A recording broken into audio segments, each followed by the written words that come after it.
أعوذ بالله من الشيطان الرجيم بسم الله الرحمن الرحيم الحمد لله والصلاة والسلام على رسول الله وعلى آله وصحبه ومن والاه وبعد اللهم علمنا ما ينفعنا وانفعنا بما علمتنا وزدنا علما يا رب العالمين. Bugün kelgan dersimiz bolsa İmam Ebu Cafer et-Tahavi rahimahullah yazgan Bayanu Akideti Ehli Sünneh namlıq Akidetu Tahaviye degan nam bilan meşhur bo'lgan bu kitobning ve fi du'ail ahya'i ve sadaqatihim menfaatun lil amwat deyilgan. Bugungi darsimizda musannif rahimahullah bizga cho'ng jihatdan ikki mavzuni so'zlaydi. Biri tiriklarning uyliklarning haqida qilgan duosi manfaatlik. Ahli sunnat va jamoatning aqidasidan biri tiriklar uylikda musulmon bo'lgan uyliklarga haqida duo talab qilsa, duo talab qilsa va sadaqatlarni qilsa, buningga uyliklarga manfaat yetadi. Demek bu mesele akideye kirgizilgen iken bunun delil kat'i. Yani delil zanniye mesela belki delil kat'i yani kat'iyatla katarı kıldı. Bu birinci mezmun. İkinci mezmun biz beşida musannif rahimahullah hiçbir kişiye biz cennet bilen guahlık vermeyimiz falan içi cennet kördü demeyimiz belki umumluk deyimiz yani mesela yaxshi iman etgan, yaxshi amallarni qilganlar jannatga kirdi. Kafir bo'lgan, yomon amallarni qilganlar do'zaxga kirdi deb buni umumiy jihat deymiz, lekin faloni jannatga kirdi, faloni do'zaxga kirdi demaymiz degan edi. Endi shundan istisno qilib chiqarish sifatida bugun faqat Rasululloh sollallohu alayhi vasallam oldini ola jannatga kirdi deb xabar berganlarga jannatga kirdi deb guvohlik qilamiz. Rasululloh degandek guvohlik qilamiz. Bas Rasulullohning sahobalarining hammani yaxshi ko'ramiz. Sahabelerden hiç kim yaman kömeyimiz. Resulullah'ın sahabelerini devamlı yaxşılık bilen tilga alımız. Yamanlık bilen tilga almayımız. Yani asasi mezmun şu. Bugünkü asasi mezmun. Ve bunların beşi de tüccar hariyar. Yani Hazreti Ebu Bekir Sıddık, Ömer bin Hattab, Osman bin Affan, Ali bin Abi Talib radıyallahu anhum kataylıklar temiz tuttu. Hulafai Raşidin de karayımız. Şuların halifelikini itiraf kılımız. Şuların halifelik hak doğru boğan. Herkes mi halifelik ne işkim tatılamagan. Deb qaraymiz. Demek bu şu bugün ki bizning normal akidemiz qarasak normal akidemiz. Ammo bu qarshi deyaptilar. Ozg'un firqalar bu vaqtda ajoyib ko'p ixtiloflarni qo'zg'ab, nurg'ulg'an qonlarni to'kkan. Bu shu aqidani deb.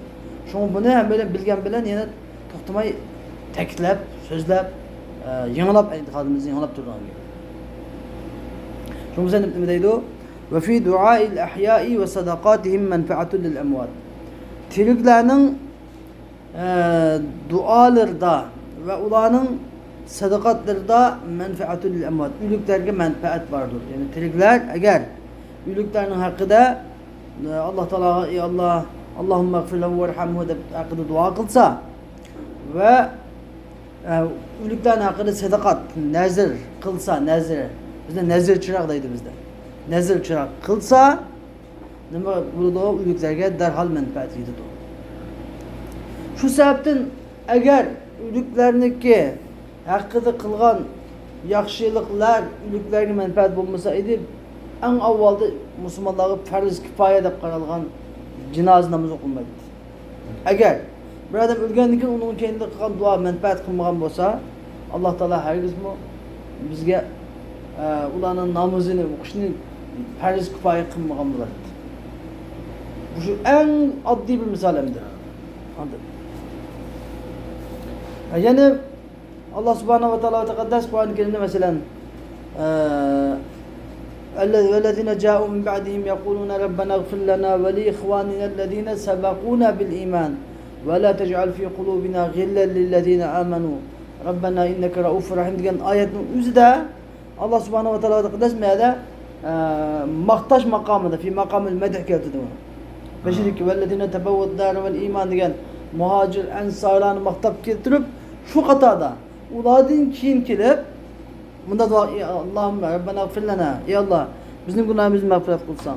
Ve li ihvaninellezine sabaquna bil iman.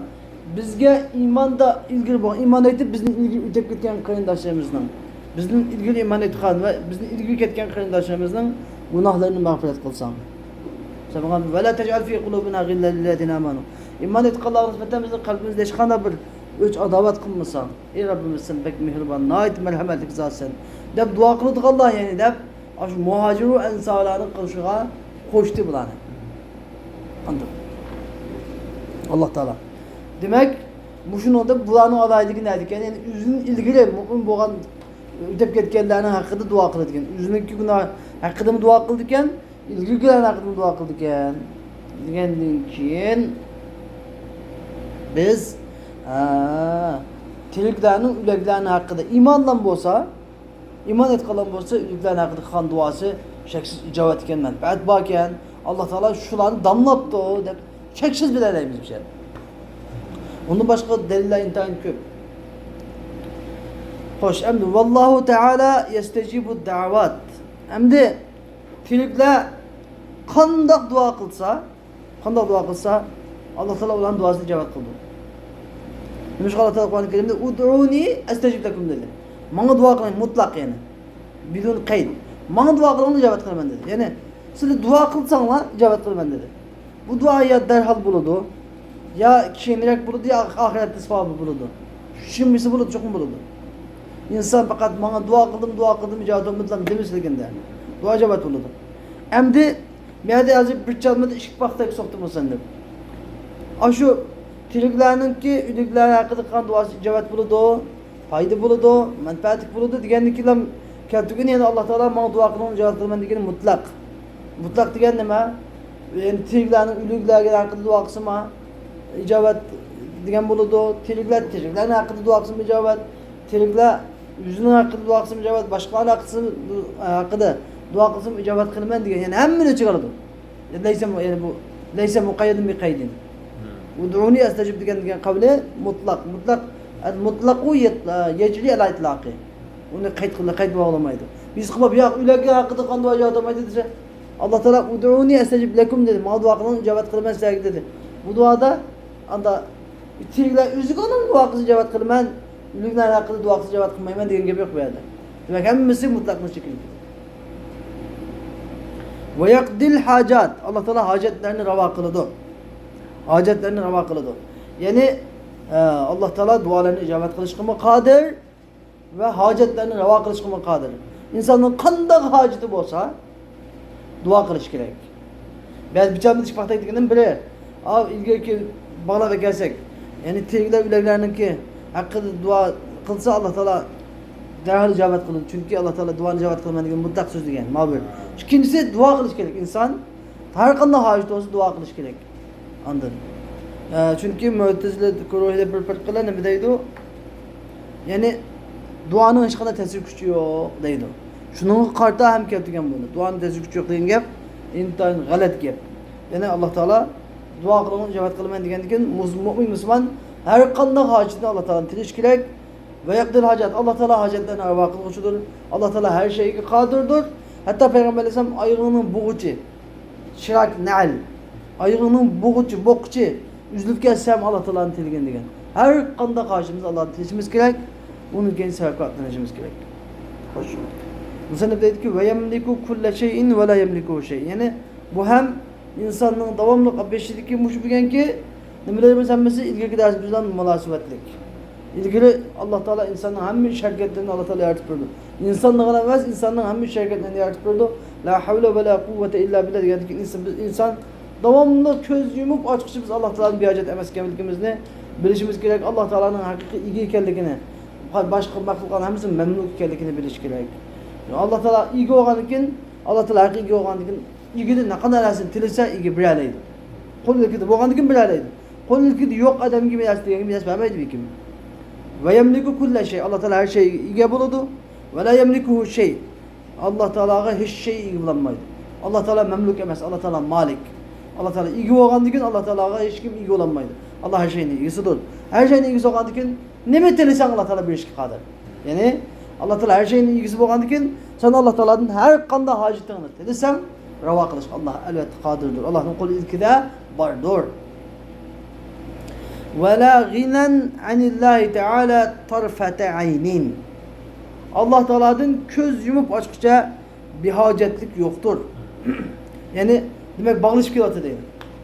Biz la havle ve la kuvvete illa billah'ın şerisi bu içe bitkandı mı?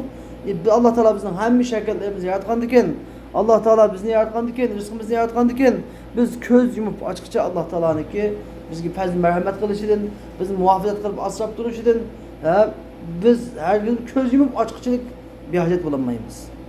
Hem de bir adam kimde kim yüzünü bilmey, yüzünü tanımay, Rabbini tanımay, ben diyen bir hacet, ben diyen hiç kimge hacetim yok, ben diyen bay, hem hiç kulağımın kirli de öyle kalıdı iken, وَمَنْ اِسْتَغْنَى عَنِ اللّٰهِ طَرَفَةَ عَيْنِ Kim ki Allah Azze ve Celle'den köz yumup açıkça yüzünü bir hacet sanırsa, bir hacet bolsa emez, bir hacet emez bulanmayı demeyette.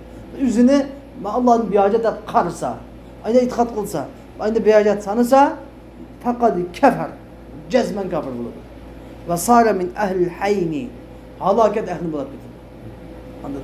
Demiş kadar bitir da, çünkü bu Allah Teala'nın ki, Allah Teala'nın de Allahu huvel gani. Allahu ganiyyul hamid. Yani beratte entumul fukara ilallah dedi. Sıra Allah'a muhtaç dep tutsa, o yağma muhtaç emez ben. Benim hacetim yok. O bu dep geplerini dep. Andın üzüne bir hacet sana kalıp üzüne Allah Teala'nın ten müstehni onu koygalık. Allahu huvel gani. Üzüne bir hacet onu koygalık Allah Teala'nın ki bir hacetlik süpütün talaş kalık olur. Allah Teala'nın ki belki süpütün talaş kalık imanı çıkıp getirdi.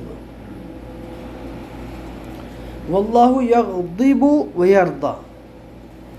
Allah Teala gazap kılıdı ve razı buludu.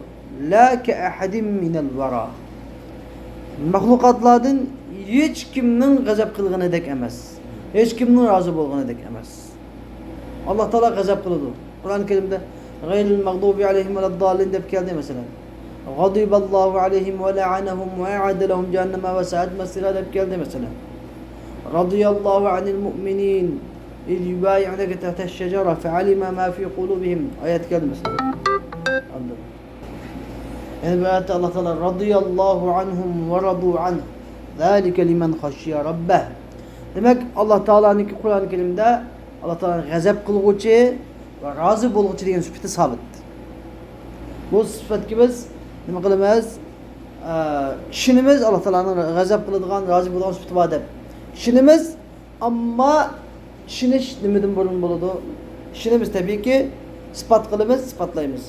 Ama isbatlaşdan burun avvelen tenzih qilamiz. Ahl-i sünnet ve cemaatning qoidasi qanday qilamiz? La ki ahadin minel vera. Yani nu'minu bihi ve nuthbituhu ba'da tenzih. Avvelen iman etimiz. Allah Teala'nın gazap kılgıcı, razı bolgıcı degan sıfatı var. Lekin bu sıfat xalqniki gazap kılgını o'xshamaydi, xalqning razı bo'lgani o'xshamaydi. O'xshamaydi holat. Masalan, xalqniki gazap qilishgan qanday holat desa, qattiq kayfiyat, nihoyat chechilib, jiddiylashib, uning keyinidan buning chiroylari qizdirib, chiki tumurlari, tumurlari ko'piklab chiqib, o'zininki kontrolini yo'qotish degan. İnsanlardaki gazap qilish holati o'zininki hatta kontrolünü yo'qotib, nima deganini bilmaydigan holat kelib qolish degan. Allah Teala bu hammasi noksan sifatlar. Allah Teala jimi noksan sifatlardan nima pak munazzahdir. Unda qandaymiz qanday sifat bu desa, bizniki bilalaydiganimiz, uni haqiqatini Allah o'zi biladi. Kişimiz iman etdimiz. Yani çünkü halaf ulamalarımızın tevil qiluvchi nima degan to'xtamay, nima deydi desa, gazap degandan keyin ikki tarafi var. Biri boshlanish nuqtasi, yani biri oxir maqsad. Bir adam nimishqa gazaplanadi desa, bir ishga ochiq kelganda qarshi tarafniki bir uchun ko'ngildagidek qilmasa, unaga azor bersa, ihanat qilsa, ishlar ko'ngildagidek bo'lmagan joyda gazaplanadi. Anladın? Hayacanlanadi. Ağzına nima kelganda uqmaydi, ko'ziga qorong'uligida qizarib ketadi. Mal sifatlarni Allah Teala'nın mesela pak munazzahdir. Ama hem de gazaplangandan keyin nima ish qiladi desa, açığını keldiği adamını cezalaydı. Eğer küçüyesi uludu, öldürüdü, uludu, uğramızı tırlaydı. Hiç olmaz kalbimizden razı bulurdu. Benim maksat. Demek cezalaydı. Bak Allah Teala gazap kıldı diyen gep yani Allah Teala erade en yeczihi. Yani Allah Teala onu cezalaşını irade kıldı. Eğer bunu biz sıfat nemini kılsak sıfat-ı zattan kılsak bunu Gadiballahu diyende sıfat zattan kılsak yani Allah Teala onların cezalaşını irade kıldı diyen bu olur. Eğer sıfat efadın kılsak ne olurdu? Cezalıdır. Gadiballahu aleyhim diye Allah Teala onların cezalıdır diyen bu olur. Radya, rızalık diyen çok, razılık diyen insanlarda qanday olur dediyse memnunluk yani. Yani bir adam onun yaxşılık kılsa, onunki işlerini digende qilib berse, ko'ngli xushal bo'lib ketadi, gul qaqali ejilib ketadi, chiroylari nurlanib ketadi. Onga nima bormi yo'q. Anda bo'lgandan keyin o'z insonimiz o'zgarish bo'lgandan keyin nima ish qiladi? Unga rahmat aytadi. Pul bo'lsa pul beradi. Qo'ligida bor yo'q hamma narsani unga beradi. Hiç olmazsa ağzında rahmet olsun eydiyordu. Demek bunun başlangıç noktası Allah Teala fakmine. Allah Teala ben koşulap gittim. Yılka kaleye işte çayını olup gittim. Ayağa canlanıp. Ondan sonra kılağın tuğla yapamaya katkışını Allah Teala fakmine. Allah Teala din kulle yevmin huve fi şan. Allah Teala la yetegayyer ve la yetebeddel. Allah Teala ezelden tatkanda olmasında özgermeydi. Anladın? Allah Teala özgermeydi. Lakin bununki nişan, maksat demekken onu yaxşılık kıldıkken, inam verdikken, mukafat verdikken demek ha. Allah razı oldu diyen Allah ona inam kıldı. Allah onunki kılan yaxşılıkka ona mukafat verdi diyen gepken. Allah Teala mukafat verdi. Eğer sıfat zatını kılsak yani arada en yukafi'ehu. Allah Teala ona bunu mukafatlaştı irade kıldı. Eğer sıfat fiilden kılsak şu yani Allah Teala onu kafe'ehu, mukafat dedi. Kılan yaxşılıkka mukafat dedi diyen oldu. Anladın? Makinki halef ulamalarımız ayda tevil kılgan. Hem de selef ulamalarımız diyende tevil demesine uçuk demedi. Maalesef Allah oldu mu da olursun diyende uçuk demedi. Ama esbetehu ba'det tenzih. Halk kılgandak emez. Lakin Allah Teala gazap kıldı razı buldu halk kılgandak emezdir. Ama selef ulamalarımız öyle. Anladın ki halef demez hem ne demeydi o? Çukum mucmane şu. Yani İnam kıldı, razı oldu diyeni inam kıldı, nimet kıldı, gazaplandı, ceza aldı. Mucmen çok mujo dep duramayız bu zanni. Lakin bunu biz muhkem mi kaytırıp, muhkem mi kaytırgan ya bileysi kemisi şey olsa bilmesin. Muhkem mi kaytırgan dekin Allah Teala layık kıldıgan sıfatlarına tevil kılmamız. Allah Teala layık kıldıgan sıfatlar. Cezalaş ve mukafatlaş diye Allah Teala'nın sıfatlarına Kur'an-ı Kerim'de bak. Allah Teala yamanlarını cezalı geçe, yaxşılarını mukafat vermek için tabii ki. Ağız sıfatken bu kılıdı, hem de mi kılıdı? Allah Teala layık kıldığı sıfatlarını tevil kılmamız. Hoş emdi müsennif bizge onu dep bolgandan keyin bizge dep buyurdu ki yeni bir yangi mazmunga ötkülüp biz xuddi Resulullah'ni qanday yaxshi ko'rgan bo'lsak, Resulullah'ning sahabalarini shunday yaxshi ko'rishimiz kerak. Ahli sunnat vel cemaatniki aqidasi shu.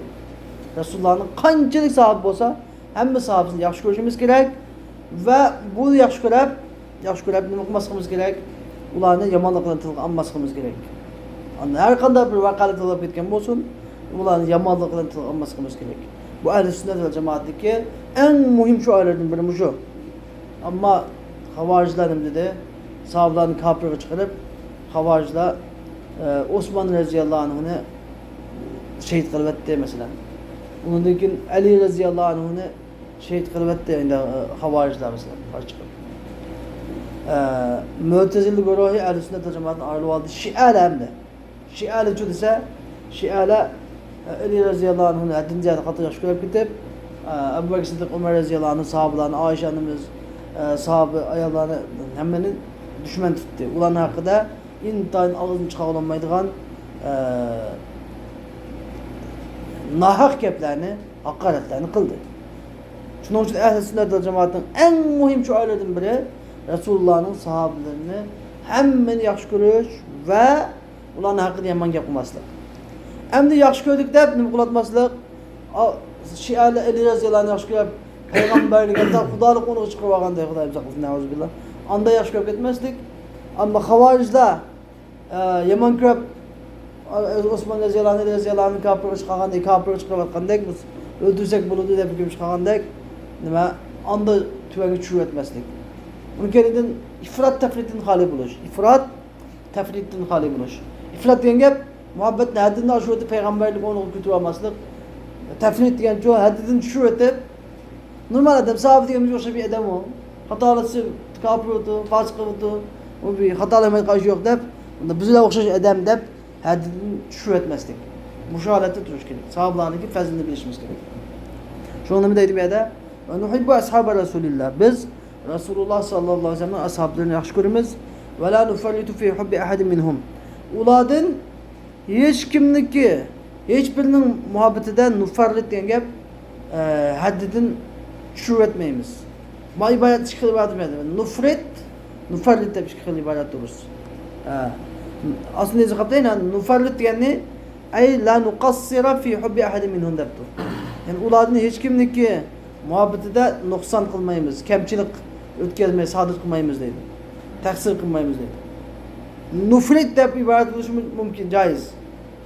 Nufrit deb bu joyda ifratdan chiqqan bo'ladi, ya'ni ifrat ma'nosi nima? Ay la natajawazul hadda fi hubbihim fanad'i lahum an-nubuwwata aw al-isma. Yani ularni yaxshi ko'rib va haddidan ishib ketmaymiz. Hatto ular bu payg'ambarlik o'rniga ko'tarib, payg'ambarlik da'vosi qilib, yoki ular gunohdan pok, ma'sum deb bunda o'rniga ko'tarmaymiz.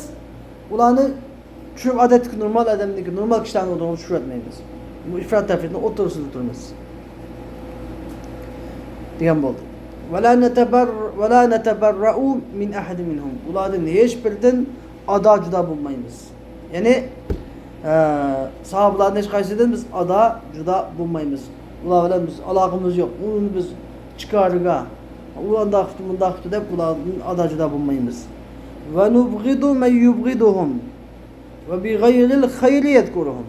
Biz ularni dushman tutganlarni dushman tutamiz. Ularni yaxshilikning g'ayri bilan tilga olganlarni, yaxshilikning g'ayri bilan zikr qilganlarni dushman tutamiz. Va la nazkuruhum illa bi khayrin. Biz ularni faqat yaxshilik bilan tilga olamiz. Sahobalarni tilga olgan bo'lsa, hattoki Muaviya, hujum Muaviya bo'lsa ham yomonlik bilan tilga olmaymiz. Yomonlik bilan tilga olmaymiz. Faqat yaxshilik bilan tilga olamiz. Nimajadiki va nubghidu man yubghiduhum va bi ghayril khayri yadkuruhum degani va nubghidu bi ghayril khayri yadkuruhum deb turadi. Ya'ni ularni dushman tutganlarni dushman tutamiz, ularni yaxshilikning g'ayri bilan tilga olganlarni ham dushman tutamiz. Ashqat adab saqlab, musannif adab saqlaganning nadida va bi sharri yadkuruhum deb keltirmadi. Ularni yomonlik bilan tilga olganlarni dushman tutamiz demay, yaxshilikning g'ayri bilan deb, ya'ni ularning haqida bir yomonlik degan gapni tilga olg'iz kelmadi. Ammo adab axloq deganlar. Va la nazkuruhum bi khayrin. Ularni faqat yaxshilik bilan zikr qilamiz. Anladım. Va hubbuhum dinun va imanun va ihsan. Ularni yaxshi ko'rish dindir. Sahobalarni yaxshi ko'rish din. Va imondir va ihsondir. Agar biz sahobalarni yaxshi ko'rmasak, sahobalarni dushman tutsak, din bizga kim orqali yetib keldi? Shu sahobalar orqali kelmadimi? Biz hozir hammalar Qur'oni Karim deb hammamiz cho'ng bilamiz. Eng bizning Qur'onni deya dasturimiz. Qur'oni Karim mutawatir deymiz. Hech qanday yolg'onlikqa ehtimollik yo'q deymiz. Mushu mutawatir bo'lgan Qur'oni Karim kim orqali keldi? Bu sahobalar orqali kelmadimi? Ya'ni shu sahobalarni yaxshi ko'rish din demak. Islom demak. İman demek, ihsan demek. İslam degan nima? İslam dini degan iman, İslam, ihsan. Din degan bu. Din degan iman, ihsan, İslam. Çünkü Peygamber Aleyhisselam Cibril Aleyhisselam ne dedi da? Mana şu Cibril'dir. Sizlarga dininglarni o'rgatib qo'ydi keldi dedi. Bu yerda bizga iman, İslam, ihsan o'rgatgan edi. Sahobalarni yaxshi ko'rishning o'zi din demek. Va buğduhum kufrun ve nifaqun ve tuğyan. Ularni dushman tutish kufurluktur, nifaqtur, munafiqliktur ve tuğyan, haddidan aşmaktır. Ve nuthbitul hilafete ba'da Resulillah. Hem de biz sahabalarni yaxshi ko'rgandik, hem bizini qanday bundan kelib chiqqan ish. Biz Rasululloh sallallohu alayhi vasallamdan keyin Evvelen halifelikni Ebu Bekir Sıddık radıyallahu anh'ı ispatlayımız. Yani Ebu Bekir ispatlayımız gibi hem de bir sual sorsa siz akan ispatlaman Ebu Bekir Sıddık radıyallahu anh'ı halife bulap boğa. Siz akan çıkarıp boğmuşsun sizin bulap boğa amal yapan da o. Özgürtenmez bu hakikatiniz ya. Biz ula üçün emez, yüzümüz üçün. Yani eğer hazır bizim akidimizde Ebu Bekir Sıddık radıyallahu anh'ı halife bulap hata boğan denge bulap kalsa eliyaz billah. Kıyamet günü Allah Teala bizni kimnin katarını kupurdu? Ebu Bekir Sıddık radıyallahu anh düşman tıkalarının katarını kupurdu. Anladın? Cemiyede, akideye bunda mühim neyse, biz kandan itikat kılsak, şu bu cemaatkan gel. Şunun için biz, bula iş bitip gitip boğan, bula gitip boğan iş bolsa mu, akidemiz kadar buluşuk gerek, Ebu Bekir Sıddık radıyallahu anh'ın halifeliği, birinci halife buluşu, ama haklık, biz eğer hayatı olkan bolsak, derhal beyat bilettik. Bunlar tuşkulu. Hem de tefdilen, nemiş hadis tefdilen lehu. Ebu Bekir Sıddık radıyallahu anh'ını tefdilen. Yani biz Ebu Bekir Sıddık radıyallahu anh'ın Resulullah'ın kalsa cemi ümmetleşik en evzili diğerlikimiz için halifelikini ispat kılımız. Ve takdimen ala cemi ümme ve cemi ümmetinin aldığı Resulullah'ın kalsa kalan cemi ümmetindeki aldığı koyganlığımız için, mukaddem koyganlığımız için halifelikini ispatlayımız diyen gap. Yani biz halifede itiraf kılımız. ثُمَّ لِعُمَرَ بْنِ الْخَطَّابِ radıyallahu anh. Andikin halifelikini Ömer ibn Hattab radıyallahu anh'a ispat kılımız. ثُمَّ لِعُثْمَانَ radıyallahu anh. Andikin Osman radıyallahu anh'a. ثُمَّ لِعَلِي ibn Abi Talib. Andikin Ali ibn Abi Talib radıyallahu anh'a ispat kılımız. وَهُمُ الْخُلَفَاءُ الرَّاشِدُونَ وَالْاَئِمَّةُ الْمُهْتَدُونَ. Yani şular bolsa Hulefai Raşidillerdir ve hidayet tapkan imamlardır. Üzerine hidayet tapkan başkalarına hem hidayet gibi başlayan imamlardır. Ehl-i sünnet ve cemaatinin en mühim yollarımış o. Anladın. Çünkü havariciler Osman radıyallahu anh'a karşı çıkan, Ali radıyallahu anh'a karşı çıkan. Şunu biz ehl-i sünnet ve cemaat en Resulullah'ın karşı en evzel kişi Ebu Bekir Sıddık idi. Ondan karşı en evzel kişi Ömer radıyallahu anh idi. Ondan Osman radıyallahu anh, ondan Ali radıyallahu anh idi. Bu işi tertip bu işe. Bu şu tertip bu işe dostumuz. Bu tertip bu işe halifelikini itiraf kılırız. Şialadek Ali'ninki halifelikini anımıyla Ebu Bekir ve Ömer tatvagan demeyimiz. Ondan nahak yaptığını kılmayınız. Onun dikin ve innel aşeretellezine semmahum Resulullah. Yani Resulullah sallallahu aleyhi ve sellem ismini atıgan ve beşşerahum bil cennet. Ulağı cennet bilen hoş aldın Allah hoş bişaret. Belgen 10 kişiye neşhedü lehum bil cennet. Cennet bilen guvahlık bilimiz. Beşinci diyen o. Biz hiç kimle palanı cennet girdi, pustanı tuzak girdi demeyimiz. Lakin yakşa iman etkan yakşa melani kalla cennet girdi.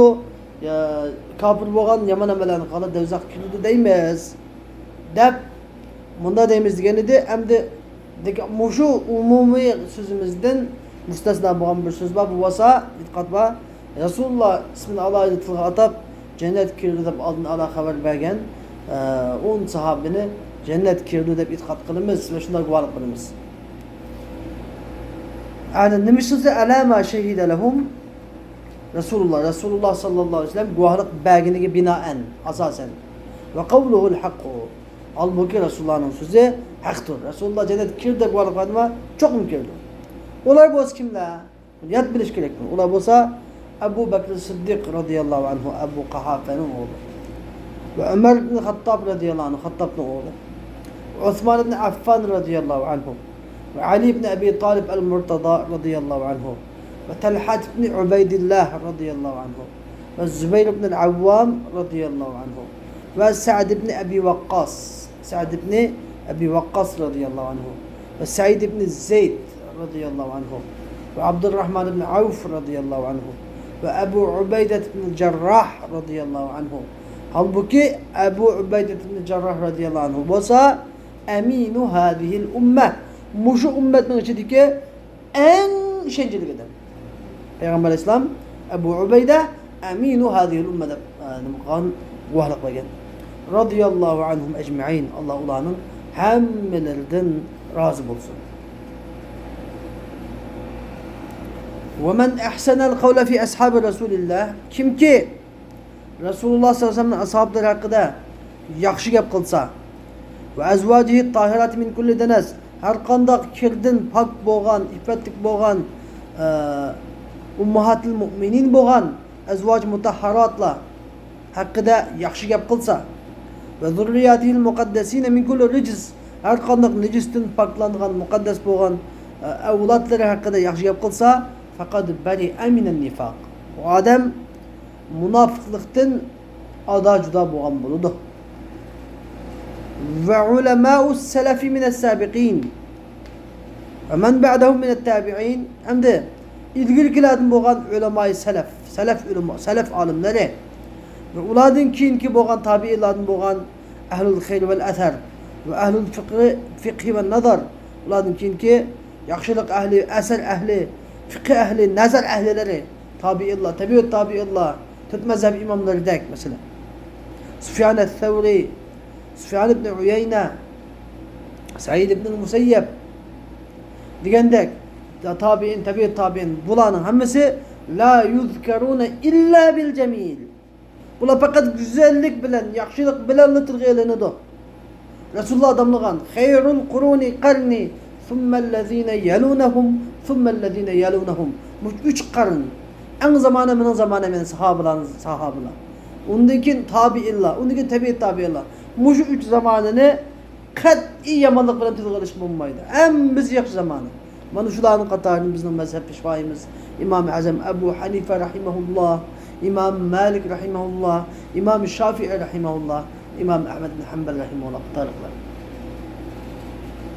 Ve men zekerahum bisu'in kim ki ulanı yamanlık bilen tilgâla diken her kandak adam bana muşulanı sahabe, tabi'in, tabi'u tabi'ullahını yamanlık bilen tilgâla diken fehuve ala gayris sebil.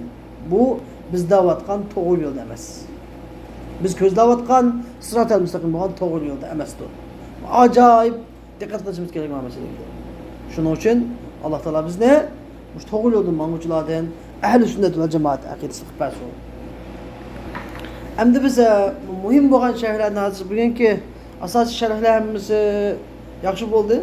Hem de mühim boğan yerlerden biraz söz edip birinci bu şu müzennibdeki ve fi duayil ahya'i ve sadakatihim menfaatul emvat.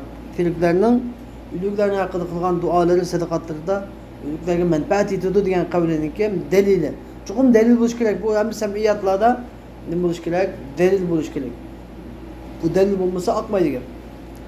Hem de duanın ki itidakallık hakkındaki delil olsa Allah Teala yani Abba sözü bitkendeki وَالَّذِينَ جَاءُوا مِنْ بَعْدِهِمْ يَقُولُونَ رَبَّنَا اغْفِرْ لَنَا وَلِإِخْوَانِنَا الَّذِينَ سَبَقُونَ بِالْإِيمَانِ dedi ve medahahum bizalik. Aslında medihledi yani sahabe, muhacir, ensarlarını katarı koydu damlatmakta medihle.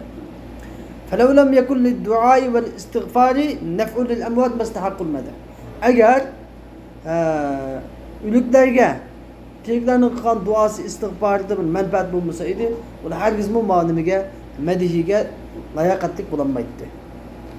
Onun için ikinci delil meyt namazı kış vacip.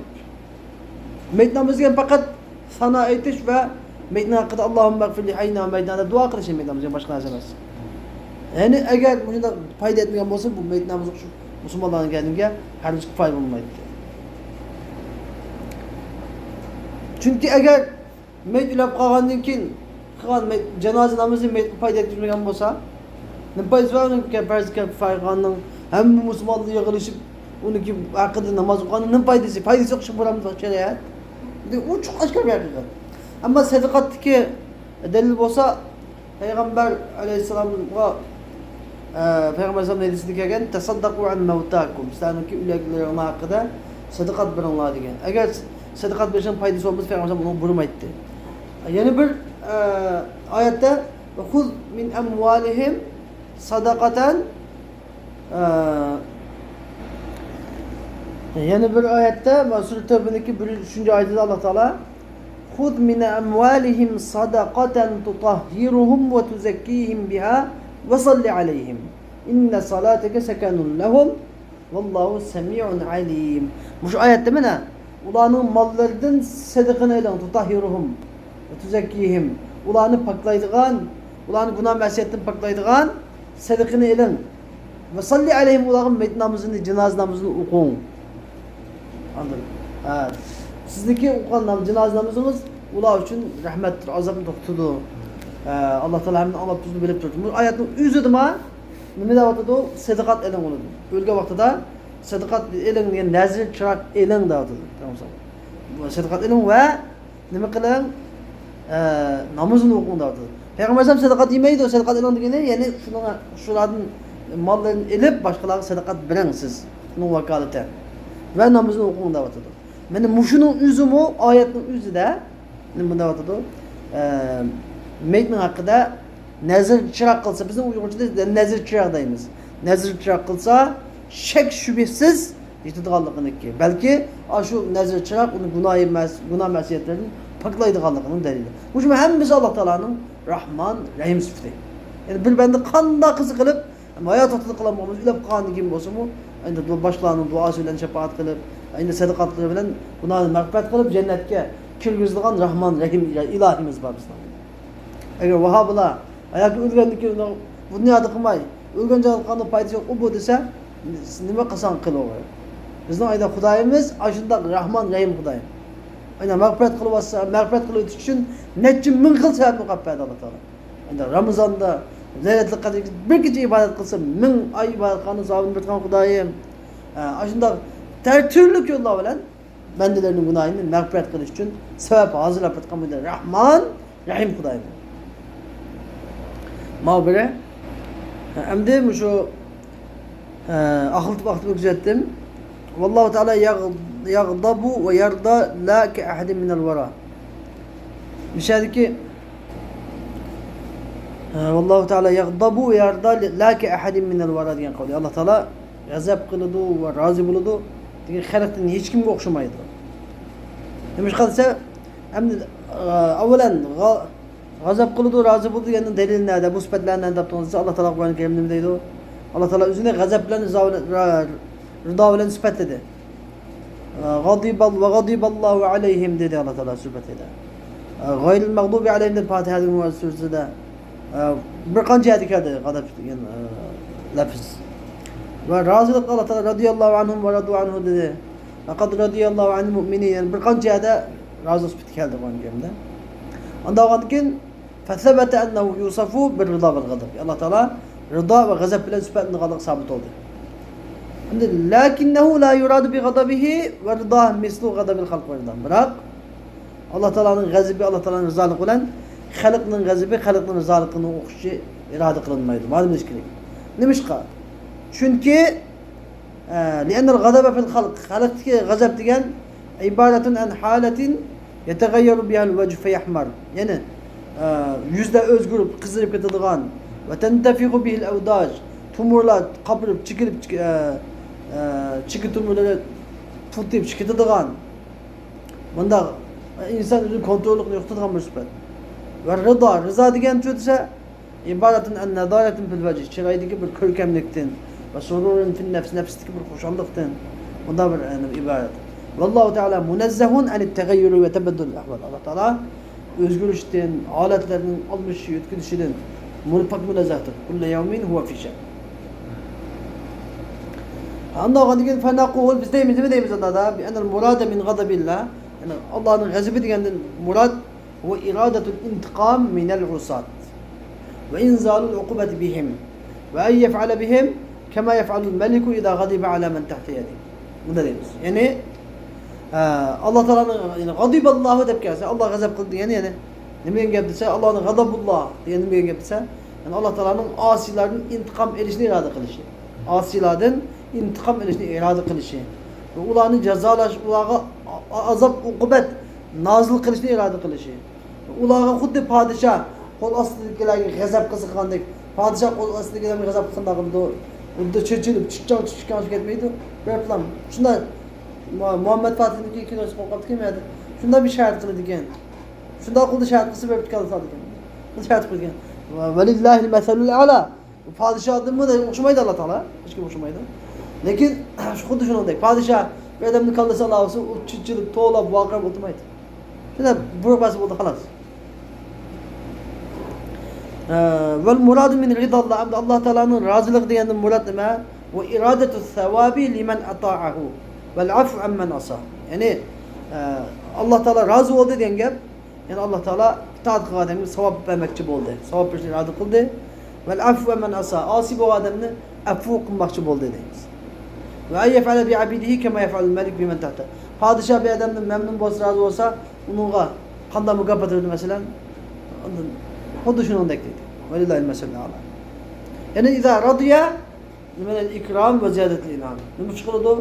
Padişah Xulasıdan razı olsa ona ikram kılıdı, in'amını ziyade in'amlarını verdi. Nes'alullaha rıdahu ve rahmete ve na'udu billahi min gadabi. Hem de sahabaların yaxşı ko'rish haqidagi biraz delillarni so'zlab o'tamiz. Çünkü Allah Teala Kur'an-ı Kerim'de laqad radiyallahu anil mu'minina iz yubay'unaka tahta ash-shajara radiya alayhim ve radu an. Allah Teala Kur'an-ı Kerim neçiyede sahabaların razı olmakla hakkında ayetlerini nazil kıldı. Allah Teala sahabalarını Tevrat, İncil, Furkan demaktadır. Kur'an'da emas, Tevrat, İncil ve Kur'an'da 3 kitap demaktadır. Ne mi der mesela? Delil ne mesela? Allah Teala Kur'an-ı Kerim'de dedi ki Euzubillahimineşşeytanirracim Muhammedur Resulullah vellezine ma'ahu eşiddâ'u alel kuffâr ruhamâ'u beynehum تراهم ركعا سجدا يبتغون من فضل الله وآخرون يقاتلون في سبيل الله يبتغون فضلا من الله ورضوانا سيماهم في وجوههم من أثر السجود ذلك مثلهم في التوراة ومثلهم في الإنجيل. Yani Allah Teala demek Kur'an'da, Tevrat'ta, İncil'de maktadır. Resulullah'ını ve Resulullah'ın sahabelerini Kur'an'da, Tevrat'ta, İncil'de maktadır. Ve nima uchun sahabalarni yaxshi ko'rmasligini bilgan desa, chunki ular dinni oshkor qilish uchun la ilaha illalloh Muhammadur Rasululloh degan islom kalimasini ustun qilish uchun o'zining eng suyumli vatani Makka mukarramadan Madinatul Munawwaraga hijrat qildi. Bu Rasulullohga muhabbat bog'laganlik uchun, Rasulullohga muhabbat bog'laganlik uchun Rasulullohni qo'g'didi, Rasululloh uchun jannatdan kechdi. Rasulullohning oldida necha sahaba shahid bo'lib ketdi. Ve Resulullah tükep ketkendiğin kim mi? Resulullah'ın yolunu taşlayıp atmay.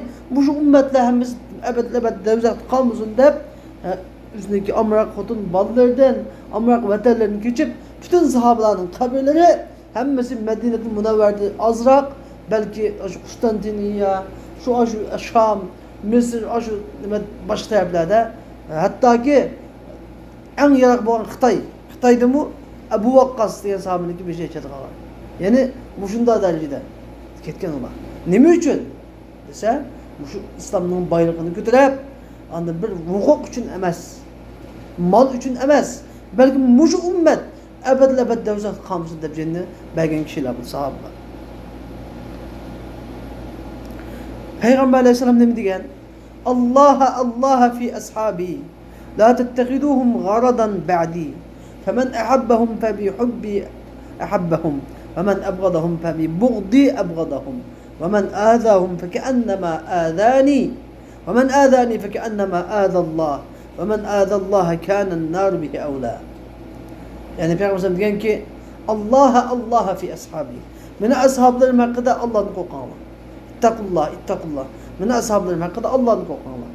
La tettekidum garadan ba'di. Mendeki ulanı bir nişan taktısı kılvamanlar. Yani ne kılıdığın?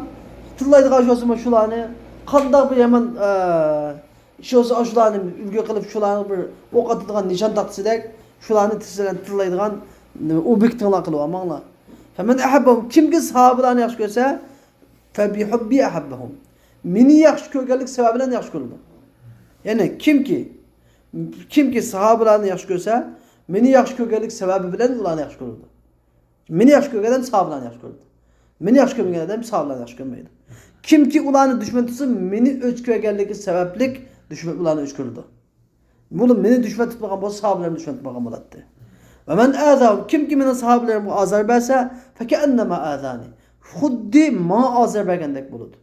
Kim ki mana azar berse, xuddi Allah'a azar bergendek boludu. Kim ki Allah'a azar berdiken, kanen naru bihi evla. Onunla devzak evladır. Peygamberimiz de diyen. Hem de ifrat tefritin hali ula vakıda ifrat tefritin hali bulunmayız dedik. İfrat degen gap ne degen gap dese ifrat degen bir narsada haddidan ziyoda e'tiqod qilib olib, fasodni keltirib chiqaradigan. Undan boshqasidagi uni boshqasini o'chirib ketadigan. Bir narsada haddidan ziyoda oshib ketib, buni aqidasi buziladigan, undan boshqalarni dushman tutadigan bir ishni keltirib chiqadi ifrat degan. Sen masalan Rafizlarga qaramamsan. Ala-tara ila Rafida. Rafizlarga qaramamsan. Ular Ali roziyallohu anhuning muhabbatida haddidan ziyoda eshib ketdi. Shuning bilan shu sababli ular Abu Bakr Siddiq, Umar, Osmon roziyallohu anhularniki nimasiga dushman tutib, ularni dushman tutib qoldi. Alloh taoladan panoh tilaymiz, Alloh qilsin, Xudoyim panoh bersin. Hatto bular shunday bir haddini ochdiki, Ali roziyallohu anhu qildi. Payg'ambarlikdimi yo'qligida ilohlik maqomi ko'tarib tasqaldi Ali roziyallohu anhu. Endi davom qildi. Ang g'ulatur rafidalar.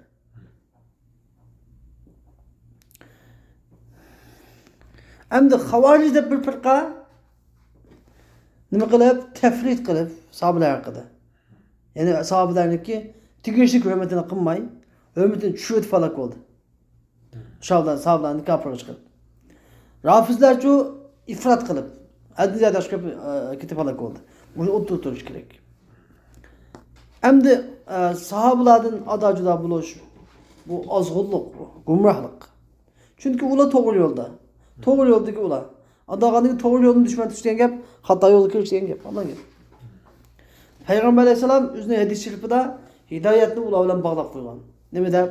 Ashabi kan nujumi bi ayyihim ihtadaytum ihtadaytum. Munosabatlarim yulduzga o'xshaydi. Qasni agar sen itoat qilsanglar, hidoyat topgan bo'lishlar deb Payg'ambar alayhisalom hidoyatni ularga ergishtirib qo'ydi. Ularning adajda bo'lganlar hidoyat topolmaydi. Ozg'unlikdan qolgan gibi. Hidoyat xuddi butunga bir naqidan deb naqidan. Yani hidoyatla ozg'unlik bu naqidan. Hidoyat bo'lsa ozg'unlik bo'lmaydi, ozg'unlik bo'lsa hidoyat bo'lmaydi. Uchinchi bir narsa yo'q. Hem biz sahabalardan nima uchun rozi bo'lamiz? Nima uchun yaxshi ko'ramiz? Alloh taolo Qur'oni Karimda va raditu lakumul islam dinan degan. Raditu lakumul islam dinan degan. Alloh taolo islom dinini shu sizlarning quloqlaringiz orqali vujudga chiqarishga rozi bo'ldim. Sizlarning islom dini haqida sizlardan rozi bo'ldim. İslam dinini sizlarga din qilishga rozi bo'ldim degan kishilar shular tursa, nima uchun biz rozi bo'lmaydiganmiz ulardan? Nima uchun ularni yaxshi ko'rmaydiganmiz? Endi Osmon roziyallohu anhu bilan bo'lgan masalalarda, undan keyin Ali roziyallohu anhu, Muaviya roziyallohu anhu bo'lgan shu masalalarda bu shu ixtilof masalaga biz shuni kelmaymiz. Ularni haqida faqat yaxshi gapni qilamiz. Chunki usuli din, mana shu usuli din. Ularni haqida, sahobalar haqida ta'na qilish, dinga ta'na qilish bo'lib qoladi. Xatarlik masala. Shu masala qattiq ehtiyot qilish kerak. Ularni yaxshi ko'rish, din, iymon, ihson, ularni yomon ko'rish, kufr, nifoq tug'yon dedi. Ma hammasi min daruriyati shar'. Buni cho'qim bilish kerak har bir musulmon. Endi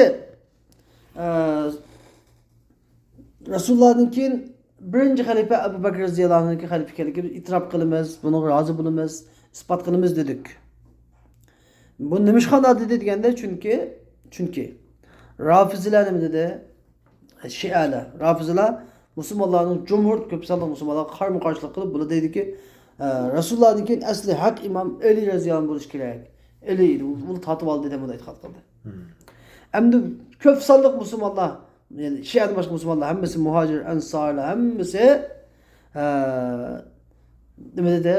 Abu Bakr Siddiq roziyallohu anhu xalifaligini e'tirof qildi. Ular hammasi Abu Bakr Siddiq roziyallohu anhuga imomlikka jami keldi, ijmo keldi. Ijmo degan eng kuchli dalillarning biri. Eng kuchli dalillarning. Ya'ni biz Abu Bakr Siddiq roziyallohu anhuga imomatchiliginiki nima deb biz aqida qatori ko'zdik desa, chunki shu chog'dagi Umar roziyallohu anhu boshchiligini hamma sahobalar Abu Bakr Siddiq roziyallohu anhuga muhojir ansorlar hammasi birlikda nima qildi? Bay'at qildi. Mana shu ijmo nima? Ajoyib kuchli dalil. Al-ijmo 4 dalilning nima biri. El-Kitab-ı Sünnet, el-İcma ve el-Kıyas.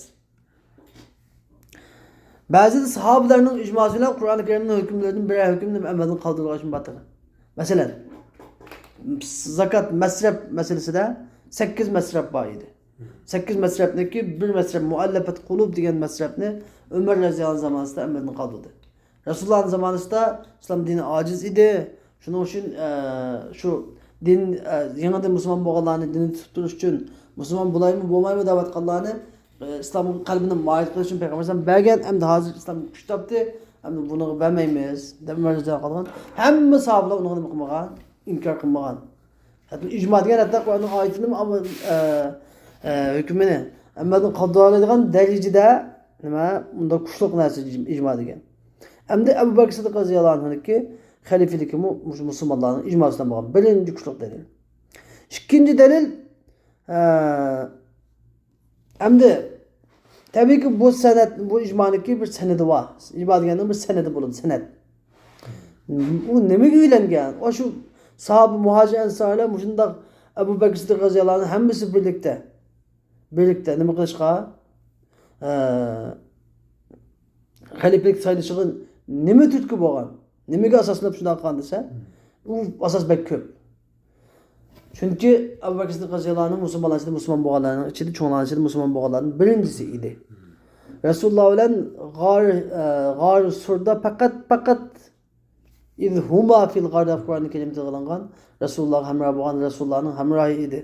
Rasulullohning hech kim qo'g'dayolmagan chog'da Rasululloh uchun Makkada inda Abu Jahl inda kelib zulm qilib Resulullah'ın urumuz deb kelgan vaqtida Resulullah'ın yüzünü etib hattoki vujudini ketkicha tayaqab Abu Bakr Siddiq radhiyallohu anhu ayni uyga olib tashlab qo'yilgan edi.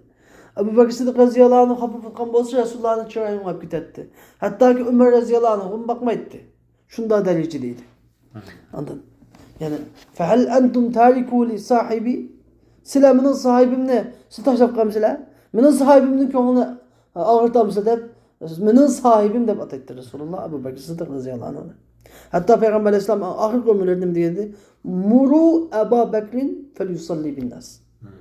Abu Bakir'in burunlar keselleri eğilip gidip şu eğilip gitken mezgilde ne dedi Rasulullah?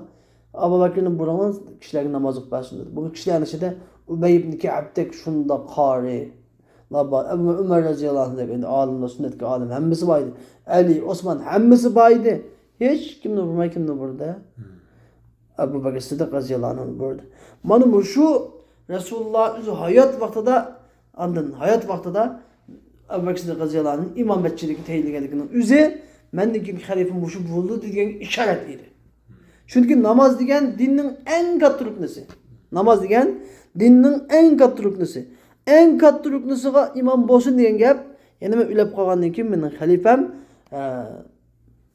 namozdagi va namozning g'ayri xalifam mushu bo'ladi degan gap. Chunki namozga imom qildi degan gap, namozdan boshqa ishlarga bitariq avla. Bitariq avla imom bo'ldi degan gap. Shu sababli Umar radhiyallohu anhu nima degan edi? Abu Bakr Siddiq radhiyallohu anhu radiyaka Rasululloh li dinina afala nardaka li dunyana. Sana Rasululloh bizning dinimiz uchun rozi bo'lib imomlikqa seni tavsiya qilgan bo'lsa, biz dunyoligimizga sana rozi bo'lmadik deb shunday degan edi. Chunki Abu Bakr Siddiq radhiyallohu anhu payg'ambarlarning eng afzal kishi edi. Payg'ambar nima degan edi?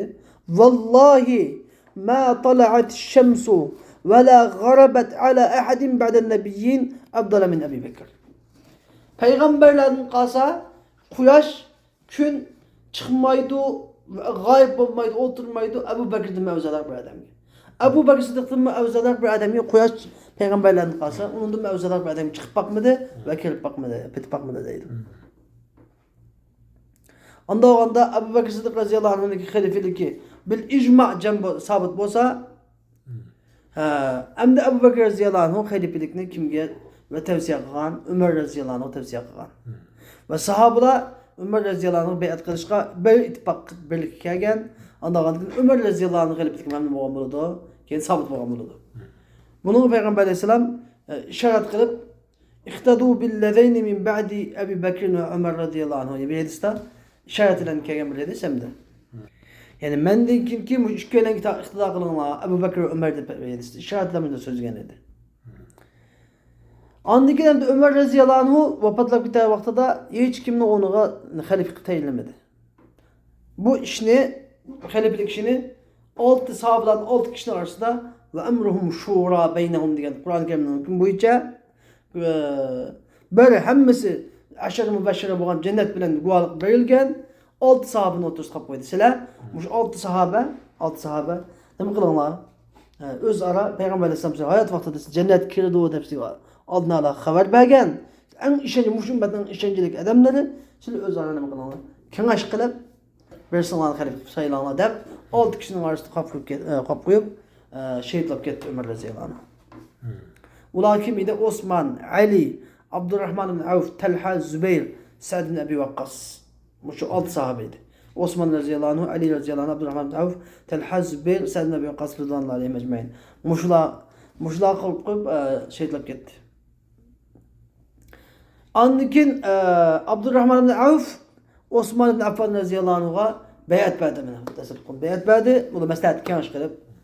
Şunu bilan hamma bilan şu kengash ahli hammasi va sahobalar boshqa sahobalar hammasi Osman radhiyallohu anhuga bayat berdi. Onun razı bo'ldi. Şunu bilan Osman radhiyallohu anhu xalifaligi uning bilan sahobalarning ijmosi bilan sabit bo'ldi. Andikin Osman radhiyallohu anhu shehid qilindi. Endi Xavorijlar, Yahudi yani Abdullah ibn Saba ismlik bir Yahudi akib Müslümanlar içinde endi küşkürtüp 3 melek taqtib en ahirde bu ne vardı? Osman'ın ökütüçüler Osman radhiyallohu anhu'nun qo'rosi qistab kelib Osman radhiyallohu anhu uyning kendidan kirib shehid qilib o'tdi. Endi Osman radhiyallohu anhu tuyg'usi shehidlab ketganmi? To'satdan shehidlab ketgandan keyin shehid bo'lib ketgandan keyin ham uni bir munda nima tavsiya qildik bir holat bo'lmadi. Uni uyning kenidan qo'shib kelib sahobalar ham uyning oldida qo'shib turdi. Uni uyning kenidan kirib turib shehid qilib o'tganlik uchun Osman radhiyallohu anhu onu hech kimni xalifa qilib saylab qo'ymadi. Shuning bilan qolib qolganlar, shu ahdni qolib qolganlar, hayot qolganlarning o'zi va ularning boshqa sahobalar hammasi shu vaqtda Ali radhiyallohu anhu xalifaligiga hammasi birlikka keldi va Ali radhiyallohu anhu xalifaligi ham shu sahobalarning hammasini bay'at berish bilan rozilik bilan nima qildi, chigildi. Undan keyin Ali radhiyallohu anhu xalifaligi ham sabit bo'ldi. Endi Ali radhiyallohu anhuning xalifalik tugadi. Demiş Peygamber Aleyhisselam dedi. El hilafetu ba'di 30 sene thumma yasiru mulken ve cebarutan thumma yasiru azza bez. Yani Peygamber Aleyhisselam halifelik, mendikin halifelik 30 yıl buludu, andinkin 30 yılınkin padişahlık aynı bitiyordu halifelik. Diyen Peygamber Aleyhisselam şerifte. Hem de şu Cebarut diyen padişahlık ve cebarut diyen hep zulmügerlik. Thumme yasiru azzebez. Andikin azzebez diyen hep bir izz buludu. Bez dediğini bir yani galebe selebeden çıkan. Gulibe sulime. Bir izz buludu, bir har buludu. Anladın. Birisi padişah olduğunu kendi onun padişah tartıp elip gidip yeni bir kötkürüdü. Onu da elip gidip onu bir kötkürüdü. Anda işte bulup götürdü. Hem de halifelik 29-20 yıl bu vaxtda Ali radhiyallohu anhu şehid qilindi.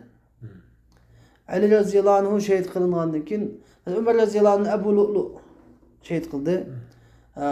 Ali radhiyallohu anhu Abdurrahman ibn Muljam şehid qildi. Abu Lu'lu degan Majusi edi. Abdurrahman ibn Muljam degani Xavarij deydigan. Hamda mushu Ali radhiyallohu anhu şehid bo'lgandan keyin 6 ay İmam Hasan Ali radhiyallohu anhu yani sahabaların ittifakı bilen İmam Hasan ibn Ali radhiyallohu anhu xilafetlik makamında oldu. 6 aydan keyin İmam Hasan nima dedi? Muaviye'ge ütünüp biray halifelikni. Müslümanlar birleşsin deb Şam'daki Muaviye'ge xatezib halifelikni Muaviye'ge ütünüp berdi. Şuna Müslümanlar hammasi birleşti. Demek undan keyin padişahlık olib ketdi degan gap, chunki Muaviye radhiyallohu anhudan keyin Muaviye radhiyallohu anhu İslam Milliy Shurasi bo'yicha nima qilmasdan meni o'g'lim Yazid xalifa bo'ladi deb valiahd qildi. Ya'ni dadidan baliq qilish nima podshohlik qiladi. Bir narsa dadidan baliq qanday o'z qoladi, o'zining mulki o'z qoladi. Shu malik degan gap, o'zining mulki o'z qoladi. Xalifalik degancha o'rinbosarlik, ya'ni kim afzal bo'lsa, afzal bo'lgan gap. Uni shuni bilan İmam Hasan bilan oxirlashdi. 30 yil tugadi, undan keyin podshohlik qilib ketdi. Dadidan baliq qatgan podshohlik qilib ketdi. Endi bu 30 yil qanday bo'ldi desa, chunki Abu Bakr radhiyallohu anhu xalifaligi 2 yil bo'ldi. Umar radhiyallohu anhu xalifaligi 10 yil, 12 yil. Va Osman radhiyallohu anhu xalifaligi 12 yil, 24 yil. Ali radhiyallohu anhu xalifaligi 6 yil bo'ldi. Vel mecmu oxirgi jo'lanmasi 30 yil. Mana mushular bo'lsa, Hulefai Raşidun, Eimmetil Mehdiyyun diyorlar muşuladır. Resulullah'ın vücudu mangallar muşuladır. Resulullah'ın vücudunun hiçbir şeyde ayrılıp gitmeyen. Ben muşula Peygamber Aleyhisselam aleykum bi sünneti ve sünnetil hulefai raşidinel mehdiyyin min ba'di temesseku biha da buyurgan sahabeler halifeler muşula idi. Şunu olayım bugünkü dersimizde asası şerhlep bir gayalerini şerhlep. Kağıtlarım mesela uç kovalık şunu şerhlemedim. Ve ahiru davana elhamdülillahi rabbil alemin.